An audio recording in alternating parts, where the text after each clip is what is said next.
आज भी अगर हम चाहते हैं कि इस रुए जमीन के ऊपर खिलाफत का अहया हो, अल्लाह का दीन गालिब आए, दीन की अकामत हो, तो हमें उम्मत मुस्लिमा बनना होगा, वहदत इख्तियार करनी होगी। और मैंने बताया आपको कि इस वहदत की राह में, उम्मत मुस्लिमा की तश्कील नौ की राह में सबसे बड़ी रुकावट हम खुद हैं। किसी ने नहीं रोका हमें वहदत इख्तियार करने से। हम वहदत इख्तियार नहीं करना चाहते, हम तफरके में मुब्तला रहना चाहते हैं, हम पार्टीबाजी का शिकार रहना चाहते हैं। वरना क्या रुकावट है? किसने रोका है? तो सबसे पहले हमें बदलना होगा, हमें वहदत के लिए उठना होगा। आप सोच रहे होंगे कि हम कैसे उठें?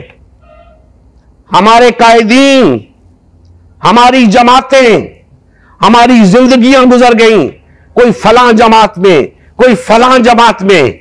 अरे तुम्हारी जिंदगी तुम्हारे दीन से ज्यादा अजीज है, तुम्हारी जमात अल्लाह उसके रसूल से ज्यादा अजीज है कि तुम्हें उसकी फिक्र तो है, अल्लाह के दीन की फिक्र नहीं है, अल्लाह की जमात की फिक्र नहीं है। अल्लाह की जमात बनने के लिए, उम्मत मुस्लिमा बनने के लिए हमें जो कुर्बानी देनी पड़ी देंगे, तब जाके यह काम होगा। अपने मफादात को अगर पेशे नजर रखोगे, वहदत नहीं मिलेगी, खिलाफत नहीं मिलेगी।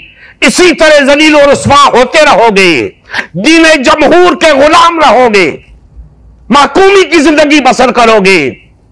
अगर बावकार कौम के तौर पे जिंदा रहना चाहते हो, इस रुए जमीन के ऊपर गालिब आना चाहते हो, अक़वाम आलम की इमामत करना चाहते हो, तो लौटना होगा अल्लाह उसके रसूल की तरफ, लौटना होगा कुरान और सुन्नत की तरफ, और वहदत इख्तियार करनी होगी।